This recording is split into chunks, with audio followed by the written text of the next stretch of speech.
Welcome to the Unusual History of Everything, the podcast that uncovers the unusual history of everything around us. I'm Karen Lacey. And I'm Melanie Dellis. On this episode, we'll show unmarried women everywhere how to find a future spouse using nothing but cake and well-timed silence. They say the way to a man's heart is through his stomach, so using food to find a husband doesn't seem like such a bad idea. From the late 1600s to the mid-1900s, unmarried women in North America and in the United Kingdom practiced a baking ritual on Halloween that was said to reveal who they would marry. They called the products of this ritual dumb cakes. The cakes themselves were simple: water, flour, sugar, salt. It was how you made them that was a bit more complicated. But finding a future husband is never easy. No, it's not. It's believed that the tradition of using dumb cakes to reveal the identity of your future husband comes from the Scottish Highlands, where they used to make a bread they called salty bannocks in order to see who they would marry in a dream. They'd make this bread on Shrove Tuesday, which is the day before Ash Wednesday. It was typical for rituals like this to be done on special days of the year, especially if it was tied to a season change or the harvest. The first mention of dumb cakes can be traced to a book on witchcraft called Satan's Invisible World Discovered. Ooh. It was written in 1685 by a demonologist and math professor from the University of Glasgow named George Sinclair. In it, he gives what he claims to be evidence of the existence of Satan, ghosts, and witches, and soothsaying through food is part of it. People have been using food to determine all sorts of things for thousands of years. From trying to find a lover to guessing the sex of a baby, food has always played a part.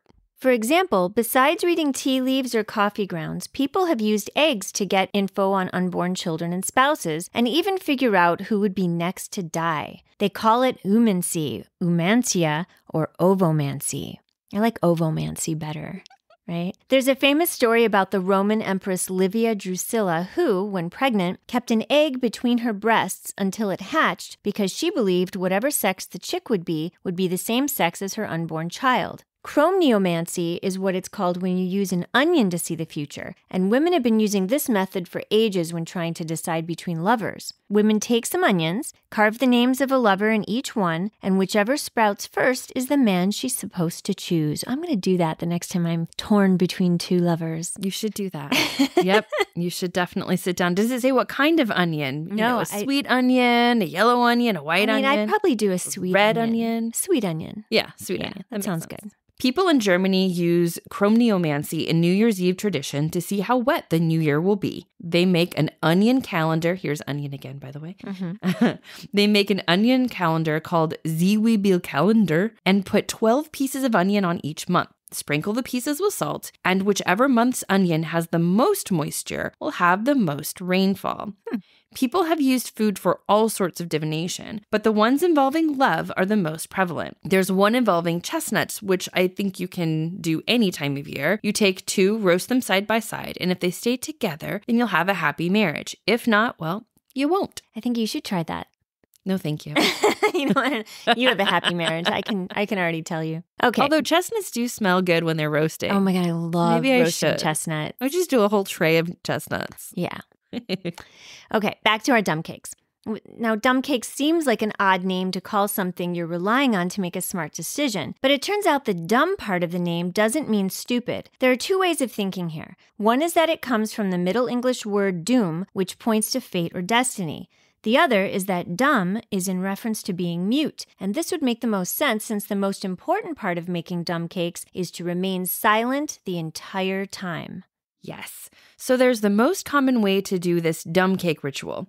2 unmarried women, without talking, mix the ingredients at the same time and shape the cake together. Then, each woman puts her initials in the cake and places it in the oven. They sit in silence while it cooks, and when it is ready, they take it out of the oven and break the cake in half, sometimes each eating a piece. Then, they silently walk backward to their beds with the cake and put it under their pillows so that they can dream of their future husband. It all sounds dreamy, but what if something goes wrong? There are some nightmarish accounts of dumb cakes gone wrong from the 1800s that are perfect for Halloween. One such tale shares that it's all a trick to harm the women, and once they break the bread, they are chased by a dark shadow figure that will kill them unless they jump into bed before it reaches them. Another tale says that sometimes the ritual shows a coffin in the dream, which means the woman would not only be a spinster, but she would die soon thereafter. And I did read when doing research on this, Karen, that there's something called a dumb supper.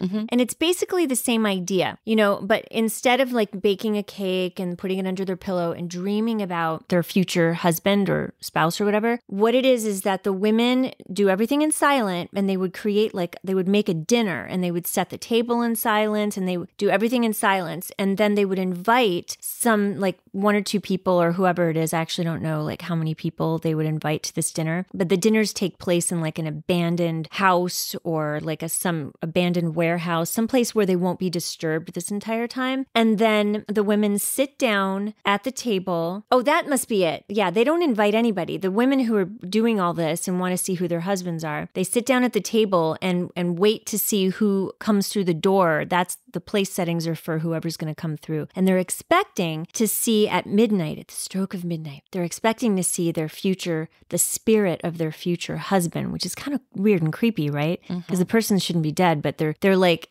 vision or spirit will come in through the door, and that whoever comes in and sits next to the woman at that empty place setting is who she's going to marry. And then the spirit vanishes, and then she knows like sometime in the future I'm going to marry that person. So that's called a dumb supper. So it's the same idea. I'm more concerned with the food. Do they eat the food? Yeah, I think they do eat the food. I don't know if the spirits eat the food, but I think the women do. Because I'm just sitting here like you spent all day making this dinner. In silence. And then you sit there to have like this dinner party and like no one actually comes. It's just the spirit. And you're all by yourself in this like abandoned like warehouse or house or something like that. I mean, of course you're going to start seeing things. I mean, I don't know. You're starving. Yeah. You're tired. Yeah. And it's really late at night. Yeah. And you never know. I'm like, are you going to be happy with who walks through the door? And like, or you're like, oh my God, I can't believe I have to marry that guy in like 5 years. I know, right? Or maybe he's like, you're 14 and he's like 80. Oh my God. This is one of those rom-coms, right? This is like the plot from a rom-com because they're always like, oh, I hate that person. Yeah. And then they end up with them because something throws them together and like it just, I'd watch that movie. You probably would. Yeah. They'll probably make it now that we've said this. Of course. They're listening. Well, yes. Okay, well, let's get back to our story. But I should say first that sometimes dumb suppers were known to predict murder, by the way. Mm-hmm. There's a story out of Missouri where two women made dumb suppers, and at midnight, one saw a coffin moving by itself around the house, finally coming to rest beside her. The other woman saw a man holding a knife, which she kept. They all ate the cake and the man left, the coffin leaving with him. Years later, one woman married the man, and when she showed him the knife she'd kept, he became angry and slit her throat. Oh my God. So why would you marry the man? It was there, and that there was a knife. Like, I'm just saying. I don't know why she. Well, he came in had with a knife, and he probably like put it down on the table. I mean, he was going to a dinner, right? So like, he brought a knife. Maybe he brought a fork too. We don't know. He put it down on the table, and she was like, "Oh, cool, a knife." She could be like me. I like knives. Well, but this is his spirit. If I see a man with a spirit or man's spirit with a knife, I'm probably going to just try to stay away from the man. Maybe that's why she took the knife away. She was like, oh, I better take this. Well, but don't show it to him later. I know. That was a dumb move because he slit her throat with it. So. Oh, dumb move, dumb supper. Dumb supper. Well, I can see how it would be appealing to know who you're going to marry. And I almost tried this until I read what we were researching. And the fact that there's a chance you could predict death or murder or be murdered. Yeah, instant no. Like, definitely. But the appeal of dumb cakes lasted until the 1940s, all around the US and Great Britain. And you know that everyone listening right now is going to go try this, right? So we probably have a resurgence because of this podcast. Right. Yeah, and many more love stories and many more horror stories have been written and now will be written again. Yes, all about them. And at least one rom-com. And at least one rom-com. Well, that brings us to the end of our episode. You can follow the Unusual History of Everything podcast on Instagram at The Unusual History of Everything and on Facebook at The Unusual History of Everything podcast. And find our show notes on www.musecuratorial.com. The Unusual History of Everything is written, produced, and directed by Melanie Dellis and Karen Lacey. New episodes air every Tuesday on all podcast outlets. Be sure to subscribe to us so you never miss an episode and leave us a review. You can also see photos from our episodes and more on our website, Instagram, and Facebook. Thanks for listening. I'm Melanie Dellis. And I'm Karen Lacey, your host for The Unusual History of Everything. Da, da, da.